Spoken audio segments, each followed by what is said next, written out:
pessoal, bem-vindos a mais um podcast do Breaking My Limits. E connosco temos aqui os treinadores António Silva, Francisco Bação e Henrique Pereira. O tema de hoje vamos abordar aqui a cheat meals, que a forma como nós olhamos para ela, ou como são chamadas, podem ter vários nomes: cheat meals, refeeds, diet breaks, como quiserem chamar. Basicamente hoje vamos tentar ajudar-vos em que é que consiste, em que é que pode ser utilizado, quando é que faz sentido ser utilizado e por aí fora. Pessoal, antes de mais, tudo em forma? Tudo rijo. Tranquilaço, Boa. tudo certo. Pronto, aqui para dar uma espécie de introdução.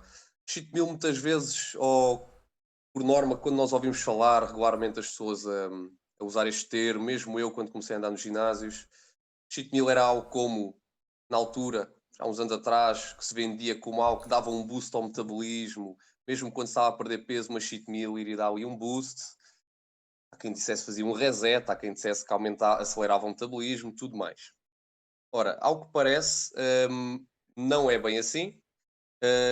E nós aqui no Breaking My Limits até gostamos de utilizar outros nomes, como o refeed, como o diet break, porque no meu ponto de vista a cheat meal acaba por ter assim uma conotação um pouco pejorativa, ok? E acho que não é isso que nós queremos levar. E também ter em conta que, por norma, as pessoas associam a cheat meal a algo um pouco errado, porque o objetivo aqui não é ser uma refeição completamente destruidora. E há pessoas que até levam isso para o dia do lixo.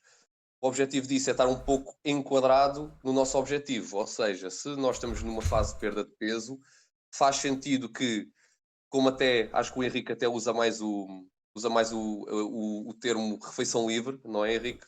Usas mais este termo, mas mesmo depois o Henrique até pode falar um pouco como é que utiliza, mesmo o termo refeição livre, acho que tem que ser minimamente controlado de forma a não prejudicar todo o trabalho que foi feito ao longo da semana ou ao longo do tempo em que planeamos isso.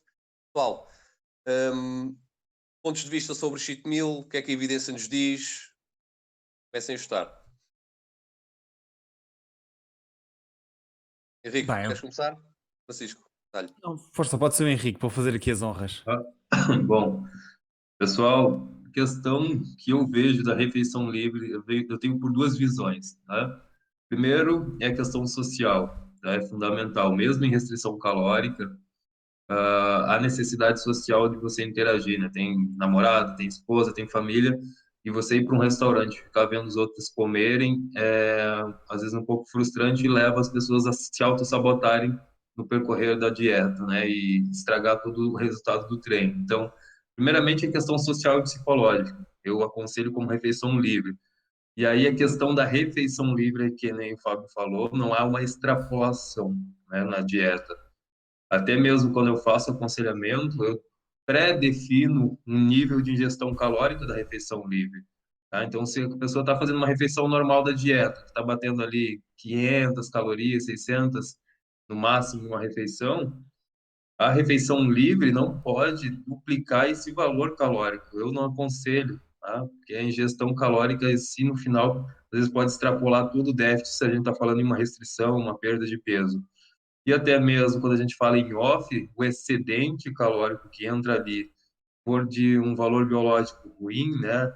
Estado nutricional do alimento também não for muito bom, pode mais prejudicar do que ajudar. Então, eu sempre defino valores de caloria, uma média de estimativa do que deveria se entrar, tá? E a outra questão que eu gosto da refeição livre é mesmo como um refeed, que a gente chama mais como um carbo up, às vezes, uma estratégia de você aumentar os estoques de glicogênio, tanto muscular e hepático, para que o treino que vá vir decorrer depois da refeição livre, normalmente ele utilize grupos musculares mais fracos, ou que tende a ter uma maior necessidade de desenvolvimento. Então, você está com os estoques de glicogênio alto, pela refeição livre, que normalmente eu aconselho que seja baseado em carboidrato, para que você consiga treinar e manter uma síntese proteica, manter um desenvolvimento de treino melhor, né? Porque não vai entrar só carboidrato, vai ter proteína e o balanço diário que vai acontecer depois do treino é fundamental.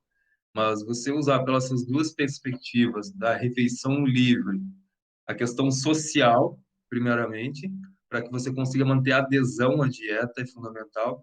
Depois, como uma estratégia de refeed para substrato energético, para predominância de grupos musculares mais fracos, ou um grupo que você quer dar uma ênfase naquela fase da semana ou da fase da periodização.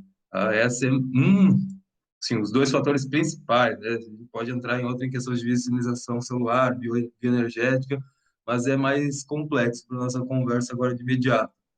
Mas na minha perspectiva são essas duas que eu utilizo e eu percebo que dão muito mais adesão à dieta e dão mais resultado para a resposta ao treinamento, tá? Não sei se vocês concordam, seguem essa linha, qual é a visão de vocês? Olha, eu adorei o facto de tu definires a refeição livre não como uma refeição livre ao geral, ou seja, porque geralmente nós costumamos falar muito, ou fala-se muito naquela gíria de refeição livre, vou ao buffet da pizza ou ao buffet do sushi, vou comer tudo e mais alguma coisa, porque é livre e não tem repercussões. Mas realmente estás a dar clara, clara evidência que é uma refeição livre dentro do que é o limite aceitável para aquela pessoa, para não comprometer as coisas. E quando falamos nesse índole, eu pessoalmente gosto de conciliar mais de uma forma antevista, ou seja, quando eu programo uma dieta para algum atleta meu, eu tento logo antecipadamente saber se vão haver alguns eventos.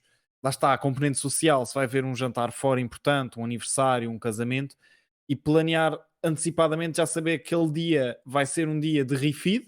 Não lhe costumo chamar refeição livre porque temos muito aquele estigma de por ser livre vou comer tudo e mais alguma coisa, mas chama aquilo um dia com mais calorias, um carb up, e geralmente gosto de o fazer até uma manutenção calórica. Mas não sei qual é que é a vossa take, António e Fábio, se também costumam utilizar. Olha, antes de passar para o António, queria só fazer aqui um parênteses para o pessoal que algum pessoal possa não nos acompanhar tanto ou assim. Isto aqui passa no sentido, o que o Henrique estava a dizer, o porquê de restringir até certo ponto as calorias ingeridas nesta refeição. Porque quando nós estamos numa restrição calórica, nós queremos atingir aquele tal déficit calórico que nós tanto teimamos em falar. E nós podemos olhar isto diariamente, mas também podemos olhar como aqui um budget semanal. Ou seja, se nós semanalmente, de segunda a sábado, conseguimos fazer um déficit, vamos pôr números redondos, de 3.000 calorias, estamos em déficit, estamos a fazer o trabalho bem feito. Se naquela refeição livre de domingo, como o Francisco disse, vamos ao buffet do chinês, do sushi, o que for, e rebentamos com uma refeição altamente calórica, com 4 ou 5 mil calorias, provavelmente nós estamos a pôr em causa todo o trabalho que foi feito anteriormente. Por isso acho que é uma estratégia muito interessante aqui do Henrique, não só restringir até certo ponto essa refeição livre, mas até dar até um teto máximo de até onde é que deve ir. Por isso, Não. acho que esta é a principal razão para vocês perceberem. António, sorry.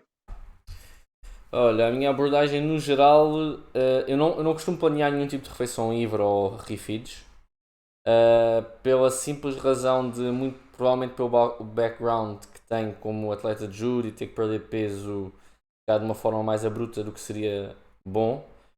Eu vejo um bocadinho que não vou dizer muita gente, mas algumas pessoas acabam por poder usar essa ideia de que tem aquela refeição livre e vamos imaginar que tem um déficit calórico já um bocadinho mais agressivo ou são iniciantes e quase que às vezes começam a viver para aquele dia livre. Aquele dia livre eu vou ter um bocadinho mais de flexibilidade para comer e acho que é um grande stress a longo prazo.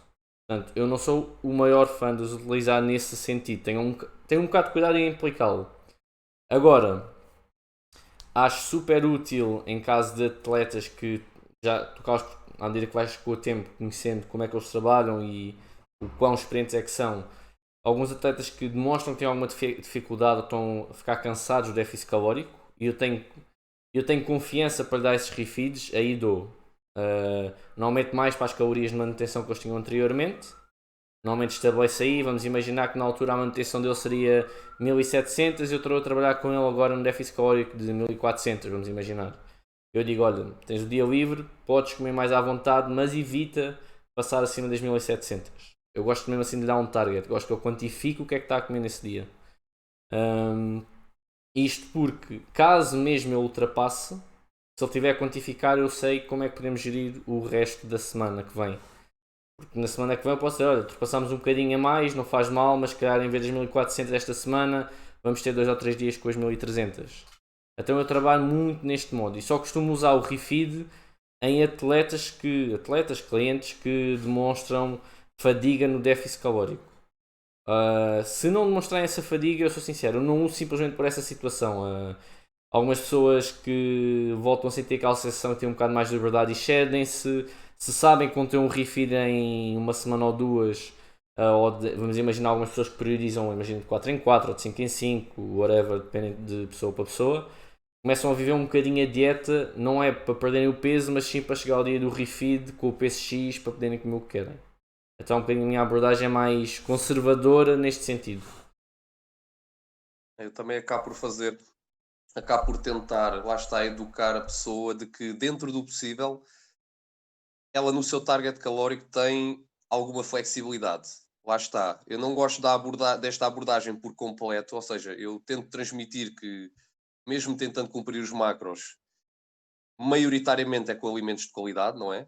Não é basicamente agora dou uma margem de hidratos de carbono e ela vai ingerir tudo em gomas e em chocolates, não é isso. Não quero que a pessoa caia nesse erro, mas tento dar alguma flexibilidade ao longo da sua dieta. E depois, consoante, um pouco como o António disse, consoante se a pessoa, ou aliás, com o contacto com a pessoa, se eu sentir que ela está a ter algum problema em aderir à dieta por motivos de está a ter algumas vontades de comer determinados alimentos ou assim, então eu tento adotar uma estratégia nesse sentido com a pessoa, mas lá está, vai sempre depender de caso para caso. Depois, queria fazer a questão que é, a nível fisiológico, o que é que vocês acham que são as melhores valências disto? Tem valências? Não tem? Em que situações é que se pode fazer? Tirando a parte do que o Henrique já falou, do carb up, de utilizar como aumento para preencher as reservas de glicogênio muscular e hepático, para termos mais rendimento no treino a seguir ou nos dias seguintes. Existe mais alguma qualidade fisiológica que esta refeição livre, que este cheat meal possa trazer?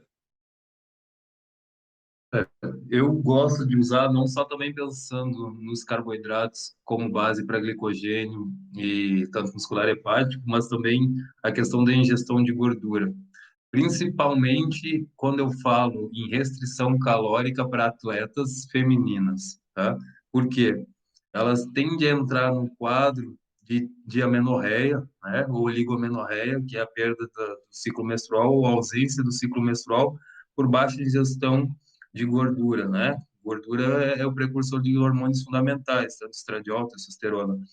E eu percebo que elas entram nesse quadro, né? De oligomenorreia, muito fácil com a baixa ingestão de gordura. Então, às vezes, eu uso até mesmo a refeição livre, né? Para que entre não só carboidrato, mas que entre um excedente calórico baseado em gordura, para que os precursores bases, né, para alguns hormônios que são fundamentais, tanto para a sinalização proteica, né, que a testosterona é um hormônio anabólico, dentro da medida do possível, para a estradiol também nas mulheres, a progesterona também, para elas é tão hormônio, tão fundamental para o anabolismo quanto a testosterona. Então, eu consigo elevar um pouco a quantidade de calorias de gordura, que vai ser fundamental para a síntese de hormônios fundamentais e vão melhorar tanto em questão de performance, questão de sistema hormonal e até mesmo sistema neuronal, né? Porque a própria estradiol tem ligação a receptores específicos no neurônio e levam à saciedade, levam ao conforto, ao prazer.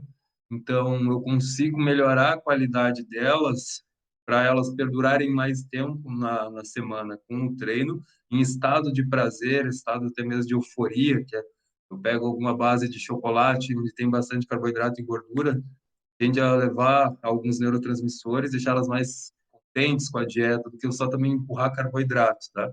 Então, eu uso muito essa visão da gordura, entrar com gorduras fundamentais para outras vias fisiológicas, que não só pensando na reserva energética de glicogênio e muscular e hepático, tá?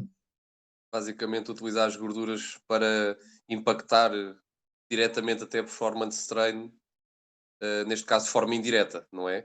Exato. Gordura para melhorar o perfil hormonal para indiretamente depois acabar por ter um melhor rendimento não só no treino e mesmo Melhorar a qualidade de saúde, né? vida. A Qualidade de vida qualidade de no dia a vida, a dia. saúde fisiológica dela, porque as mulheres são muito mais sensíveis a alterações hormonais do que a gente. Para rirem um pouco Então, também, não é? Tem que rir um pouco. então eu consigo ver nitidamente essa resposta delas depois que elas fazem um aumento de ingestão à base de gordura também durante o final de semana, dentro de uma refeição livre, a questão de desempenho delas e o sistema emocional delas melhora também. Isso de relação direta ao aumento dos hormônios principais. Não é interessante, sim. Não só pensando em performance, mas também pensando em qualidade fisiológica hormonal do homem para a mulher, né? Porque colesterol vai ser precursor de testosterona para a gente também. Então, Yeah. é fundamental. Eu concordo, por acaso nunca tinha pensado nesta perspectiva, mas concordo plenamente com o Henrique, nessa questão de quando as mulheres, principalmente num contexto de preparação para uma competição ou fins onde já chegam a percentagens de gordura muito baixas, pá, e que se for uma mulher sedentária, ela vai ter que cortar imenso na gordura da alimentação. Pá, acho que é uma ótima estratégia e que nunca tinha pensado nesse aspecto e acho que faz bem sentido. No entanto, outra coisa que eu gostava de levantar, já que falaste dos mecanismos fisiológicos, é que toda a gente fala que eu faço um refeed para acelerar o meu metabolismo o resto da semana. E acho que já estamos numa fase de evidência onde se percebeu que, por mais que um dia mais alto em calorias possa levar a um ligeiro aumento do gasto calórico, a maioria desse gasto calórico vai ser pela digestão da própria alimentação que foi ingerida. E, ou seja, ok, eu comi mais 1000 calorias, gastei mais 100, mas comi mais 1000 calorias na mesma. E isso não vai ter uma repercussão de todo significativa no resto da semana, muito menos que contrabalance o que nós gastamos no resto da semana, o que nós comemos a mais. E a outra questão é a tal história de até que ponto é que eu fazer o meu refeed, pá, principalmente se for rico em hidratos, vai impactar as hormonas da fome e da saciedade, vai, mas fala-se muito que vai ser um impacto super significativo, mas temos uma amostra altamente discrepante em tudo o que é nível de evidência. Eu posso falar, pelo menos, dos poucos alunos que tive a utilizar essas estratégias em contextos mais rígidos, que a resposta é altamente discrepante. Ou seja, tens pessoas que fazem o refeed, por exemplo, um sábado, domingo está tudo normal, quando voltam às calorias normais, mas segunda, terça e quarta têm muito mais apetite do que o habitual. E tens pessoas que é o oposto, que o apetite parece que volta um bocadinho atrás, mas depois acaba sempre por voltar ao apetite normal de dieta. Não sei se vocês têm esse tipo de perspectiva. É assim, eu sigo uma linha muito semelhante à tua. Na realidade, o que eu noto no geral é que, vamos dizer, a parte de saciedade normalmente mantém-se melhor nos dias seguintes, 3, 4 dias, mas depois volta ao nível normal. Quando digo normal, não quer dizer que estejam esfomeados. Tenham aquela sensação que tinham anteriormente. E da evidência que eu tenho lido, isto eu não é evidência toda dentro da área, mas do que eu tenho lido é que a verdade é que a hormona vá da parte da leptina, que acaba por ser aqui a tal hormona da saciedade, não tem grande impacto a longo prazo. Ou seja, ela não vai voltar a subir.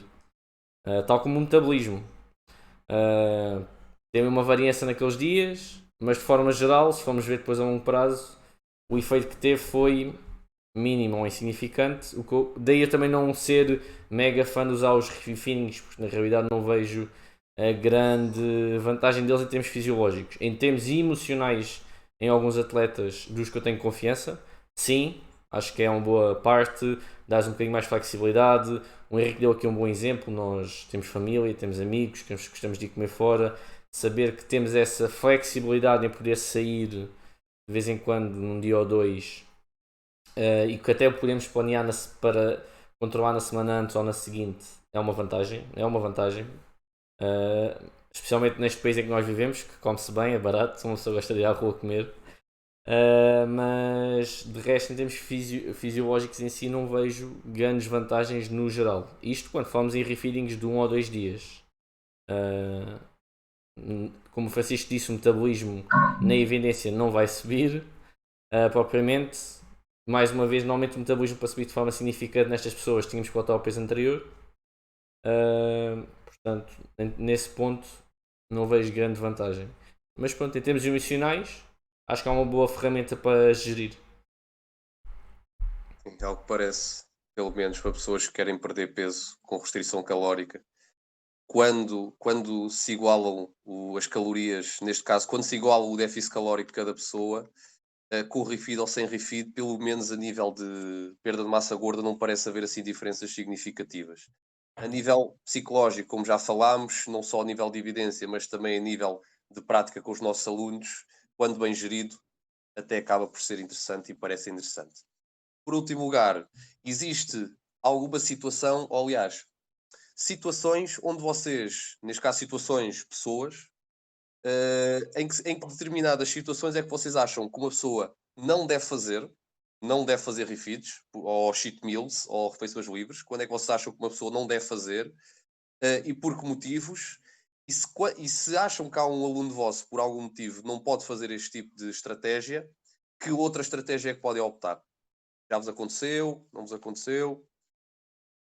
Cara, eu vou falar, antes de entrar nesse assunto, só complementando o que o Antônio falou, essa relação mesmo, né, do controle de saciedade por até ah, neuropeptídeos, que a gente sabe, o PON, que é a própria melanocortina, e o CART, que é o transcritor de cocaína e anfetamina, que são neurotransmissores orexígenos, né? Os níveis deles, mesmo junto com a grelina, eles, junto com o neuropeptídeo Y, são ligados ao controle do apetite, né? Sendo uns orexígenos e o próprio neuropeptídeo Y anorexígeno. Eles são, de forma aguda, fundamentais, né? Quando a gente pensa realmente em fazer uma refeição livre, o próprio aumento do GLP-1, né? Que a gente já vê até a mesma utilização no mercado off-label como fármaco para controle do apetite, a gente vê que, de forma aguda, esses neurotransmissores, neuropeptídeos, eles são fundamentais. Quando a gente pensa em leptina, a leptina é muito mais crônico, né? O armazenamento dessa sinalização da leptina dentro do tecido adiposo é crônico. Tem que ter o armazenamento dos triglicerídeos dentro de todo o tecido adiposo para ter aumento de leptina. Isso a longo prazo é sustentável quando a gente pensa em sinalização e até chegar a um certo ponto ainda de uma resistência periférica à leptina. Então tem ainda esse viés. Quando a gente pensa em refeição livre para saciedade aguda, esses neurotransmissores são mais interessantes, né? A PON, que é a CART, o neuropeptídeo Y e o AGRP, né? Eles sim têm uma ação e são interessantes a gente manipular através da refeição esses neurotransmissores, né? Agora, isso vai ser sempre de forma aguda, tá? E essa relação que você perguntou, de quanto a gente pensa, quando a gente se depara com um aluno que tem dificuldade em fazer a refeição livre, isso já aconteceu comigo. Um aluno que era meu há um tempo, ele era da Marinha, é da Marinha, na verdade, e ele ficou treinando comigo muito tempo e depois teve que fazer missão e retornou depois de 6 meses com 20 quilos a mais, tá? E aí ele fez todo o protocolo comigo, consegui fazer com que ele tivesse redução de peso através de dieta, só que a questão é, primeiramente, ele tem uma predisposição genética a acumular gordura. Ele é aquele cara que, se entrar na padaria portuguesa e respirar fundo, ganha 2 quilos, né? Então, ele tem uma facilidade gigantesca com carboidrato em ganhar peso. E aí, outra questão, ele tem uma compulsão alimentar gigantesca. Ele mesmo relatava para mim que ele não fazia refeição livre. Por quê? Ele falava, cara, eu só vou sentar para fazer refeição livre se eu puder comer tudo que eu conseguir comer. E ele entrava no mercado comprando as coisas, já pensando no que ele ia comer, e às vezes ele retornava do estacionamento correndo, porque ele lembrava que pensava assim, não, mas um pote de sorvete não vai ser suficiente. Eu voltava a comprar mais um pote de sorvete, e no meio do caminho eu já pegava mais uma barra de chocolate. Eu pedia para ele, quanto você comeu? Ele simplesmente falava, cara, eu comi tudo que eu podia, pizza, sorvete, macarrão, ou seja, ele começava a jantar às 7 da noite e parava às 11. Ele chegou a relatar para mim que ele destruiu, em uma fase de transição de restrição calórica, um pote de 500 gramas de pasta de amendoim sentado assistindo televisão. Um pão. Eu falei, cara, como é que alguém come 500 gramas de pasta de amendoim? Então, ele é o caso clássico de que eu não poderia deixar ele com refeição livre porque ele não conseguia ter autocontrole. Ele não conseguia, não conseguia. Então a refeição dele era ajustada dentro da rotina, dentro do que realmente ele conseguia comer de alimento que era prazeroso para ele, mas que era refeição limpa, sem alimentos de alta palatabilidade, onde ele conseguisse extrapolar o excesso, tá? Então eu fazia com que ele, olha, você vai comer um arroz com uma carne grelhada, saladas à vontade e pronto. Não entra um sorvete, não entra uma colher de pasta de amendoim, não entra nada que vai acionar um gatilho emocional e você vai desenfrear e destruir tudo. Só assim eu consegui com que ele tivesse resultado. Ele ficou 3 meses sem fazer refeição livre. Mas porque ele mesmo aceitou. Ele que me relatou, Henrique, eu não vou fazer, porque se eu fizer vai dar problema. E quando eu saí de um outro coach, eu fiz isso e eu não parei mais de comer, ganhei 20 quilos. Então, tem situações que a gente sim tem que apertar a rédea e dizer, cara, refeição livre para ti, pelo menos em determinadas fases, não é interessante. E eu tive que fazer isso e só assim que eu consegui resultado com ele.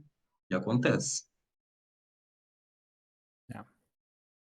Mas por acaso outra coisa que eu gostava de falar é o potencial efeito que estes refeeds, pá, nesses casos eu posso falar de experiência própria, porque eu também sou uma pessoa que tem uma má relação com a comida. Se é para fazer sem contagem, tenho tendência a comer a mais.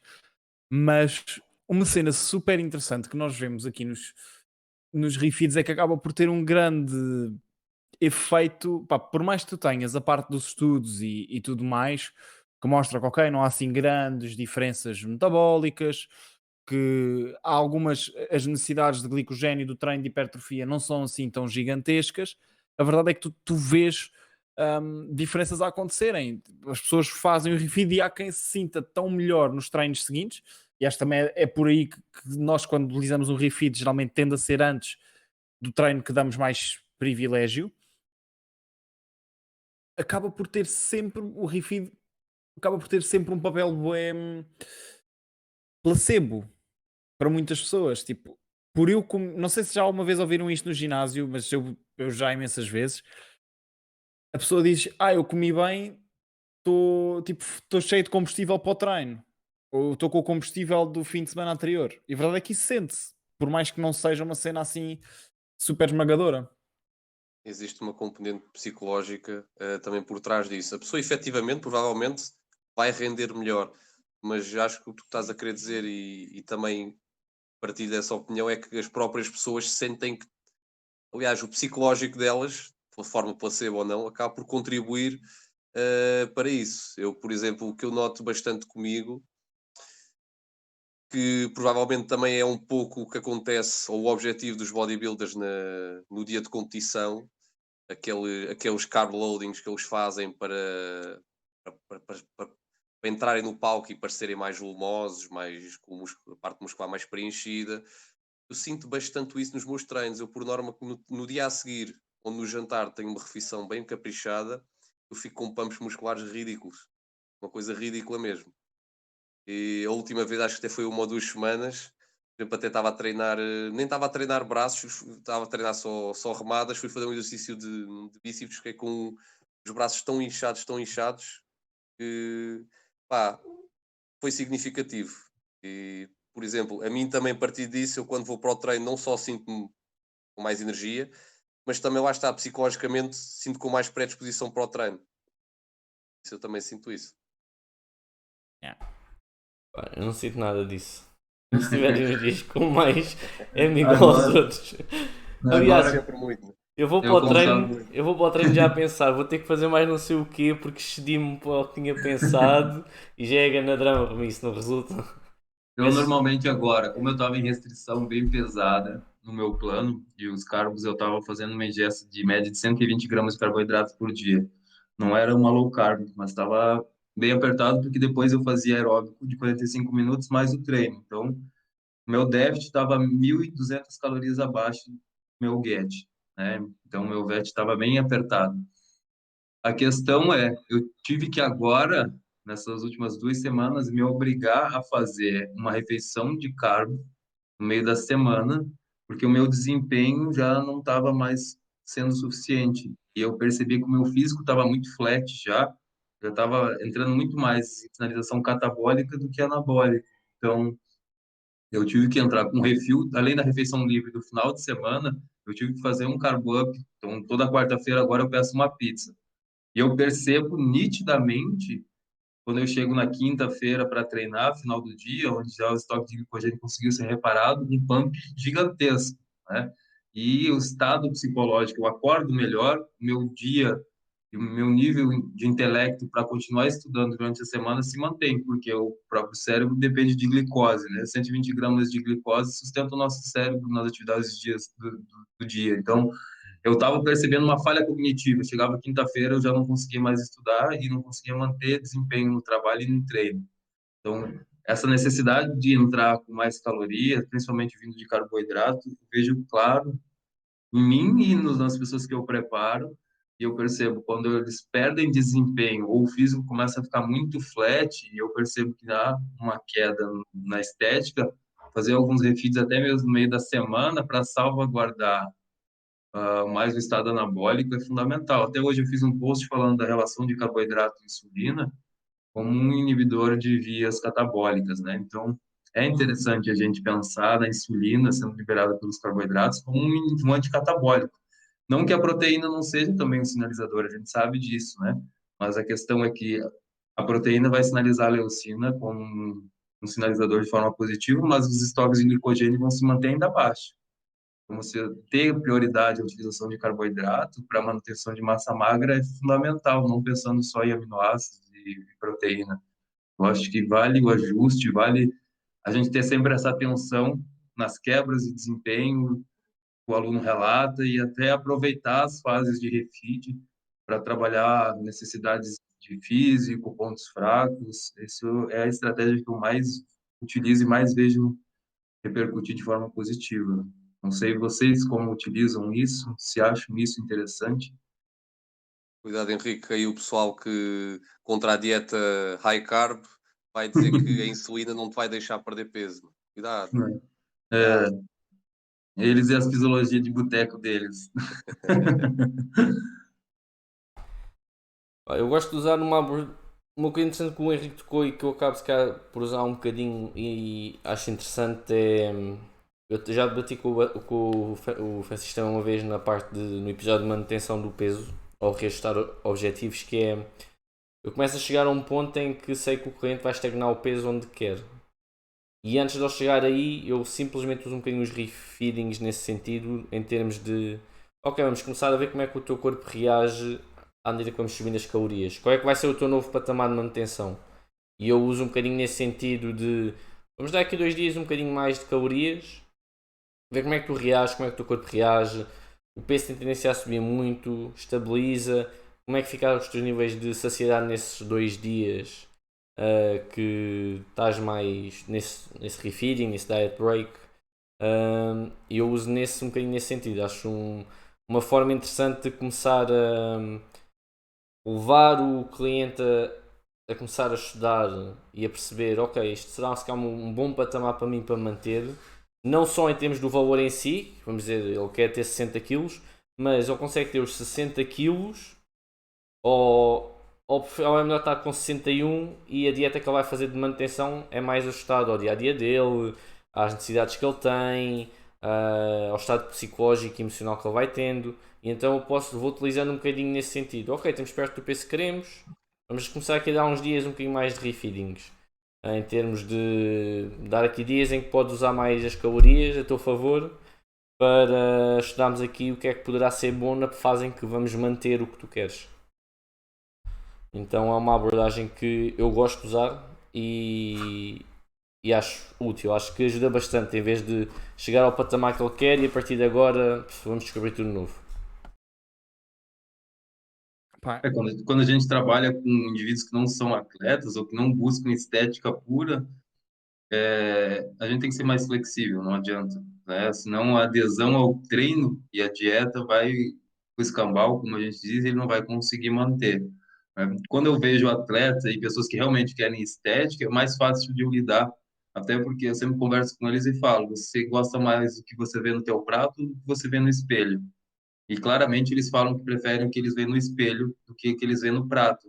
Então eu não preciso me preocupar muito com quem busca estética pura, porque eles mesmos se se filtram e se supervisionam, né? Agora, uma pessoa normal, que quer só melhora de condicionamento, saúde, eu normalmente solto um pouco mais as rédeas e deixo ele uma média de estimativa calórica, né? Porque senão vai dar ruim. As pessoas às vezes estão lá por desprazer. Então, a gente também não pode martelar sempre no mesmo lugar, achando que todo mundo quer o mesmo fim. Aí não dá, senão você vai perder um aluno ou vai deixar ele frustrado. Então, tem que fazer sempre essa filtragem.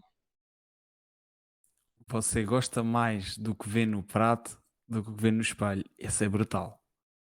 Ganhaste. Cara, que é na casa. Ganhaste. Sempre falo isso. Quando eu competia, cara, era a primeira coisa que eu pensava de manhã cedo. Eu pensava, o que que eu gosto mais? O que eu vejo no prato ou o que eu vejo no espelho? E eu ficava com isso. Toda refeição que eu ia entrar, eu falava, o que que eu quero?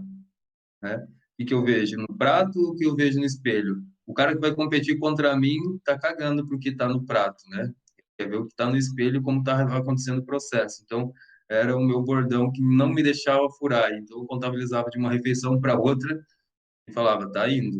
Uma foi, agora falta só mais 5. E assim ia. Então, a gente, mas é assim, é a mentalidade de quem vai competir, né? A gente não pode Claro. extrapolar. É diferente. Quem compete é um pouco doido. Não dá pra gente pensar muito nisso. É, maltinha.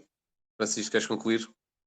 Qualquer Pá, coisa? eu ia só fazer aqui uma pequena síntese. Acho que podíamos fazer tipo cada um de nós fazer uma mini síntese, pá, um minutinho cada um, da forma como gosta de aplicar, que é para Hum, simplificar e fechar Olha, bem o posso, episódio. posso começar eu. Basicamente, pegando aqui tudo, eu acho que, de uma forma geral e olhando para os benefícios, eu acho que esta cheat meals, refeição livre, como quiserem chamar, acho que acaba por ser mais interessante se nos ajudar a aderir à dieta, porque, ao que parece, a longo prazo, tirando se calhar os atletas, não é se calhar, tirando os atletas de elite, que deve ser tudo o mais meticuloso possível, para pessoas, mesmo que queiram melhorar o seu físico, mas a nível recreativo, a adesão à dieta a longo prazo e a consistência é que acaba por levar ao sucesso e a atingir os objetivos.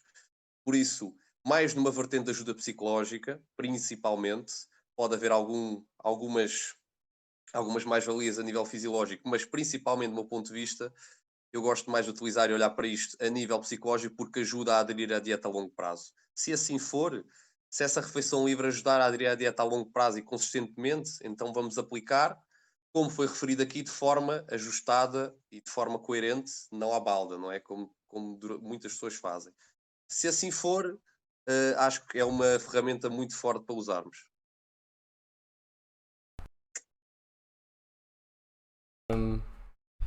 Caso por alguma razão vais viver para aqueles dias de refeeding, para aqueles dias sociais, a tua dieta é manipulada simplesmente para aqueles dias, eu acho que mais vale não fazeres, manteres-te o mais estável possível e não pensares muito nisso.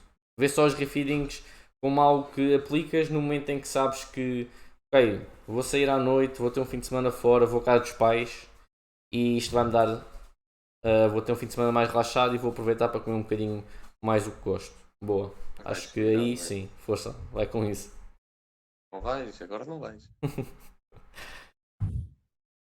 Cara, a minha visão entra mesmo no conceito de vocês. Eu só acho que a relação é também definição de datas, né? Quanto mais prolongado for a data que você tem para se apresentar, ou que você quer um físico, que você busca um projeto verão, busca perder peso no casamento, ou você é um atleta que vai competir, conforme a data, a restrição vai ser mais severa ou menos severa. Então, se você já tem uma ideia definida de quando você quer ter um estado de físico que te agrade, a entrada das refeições livres vai ser mais ajustada e até mais flexível. Quanto mais estreito for a janela que você tem para ter um físico que você almeja, mais você vai ter que abdicar de algumas refeições, ou até mesmo a refeição não vai ser tão livre quanto você imagina. Mas ela é fundamental, tá? Tanto em nível fisiológico quanto social. Deve ter, se você realmente entra dentro da dieta e consegue vivenciar ela. Caso, como a gente falou, tem pessoas que não conseguem manter uma refeição livre ajustada com uma estimativa de calorias que deve entrar. Então, tente abolir um pouco até que o objetivo teu fisiológico e estético seja positivo, né? Não vai ser por um mês sem refeição livre, você vai morrer. desde que a refeição seja da dieta também seja prazerosa. A gente está pensando em refeição livre no McDonald's, mas a refeição livre, às vezes, para alguns alunos meus, é comer um bife grelhado com arroz e salada. Essa é a refeição livre. Eu tenho uma aluna minha que é vegana e a refeição dela é comer berinjela assada com tofu. Ela me manda mensagem para ter isso como refeição livre. Eu falo, isso é refeição livre da onde, menina? Mas quer comer, come. Tá? Então, ajustar conforme a sua necessidade e o teu objetivo é sempre interessante, né? Yeah. Pá, eu diria, só para concluir então o meu take, refeição livre é uma refeição para adultos, não é uma refeição para crianças. Portanto, aproveita para fazer a refeição livre quando realmente precisas e não deixes que extrapoles as calorias desnecessariamente, como eles já falaram. Se a vais fazer e se queres periodizá-la com o teu treino, tenta juntá-la antes de os treinos mais importantes da tua semana, preferencialmente no dia antes do treino mais importante ou na noite antes do treino mais importante. Ou se vais fazer 1 ou 2 dias de refeição livre ou de carb up ou de mais calorias, tenta fazê-lo antes da semana mais difícil do teu bloco de treino. Seria a tua semana de sobressolicitação ou de choque ou o que for. E é isto. Privilegia os hidratos e as gorduras, mantém a proteína normal.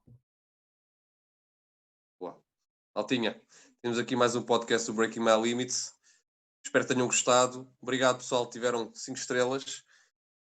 Não se esqueçam de seguir aqui, subscrever aqui no YouTube. Deixem comentários, as vossas questões, sugestões de temas que queiram que seja abordado aqui no nosso podcast. Não se esqueçam também de seguir no Instagram. Sigam também para mais informação e conteúdo de qualidade do Instagram do Henrique Pereira, António Silva. Até à próxima, pessoal. Carga na casa.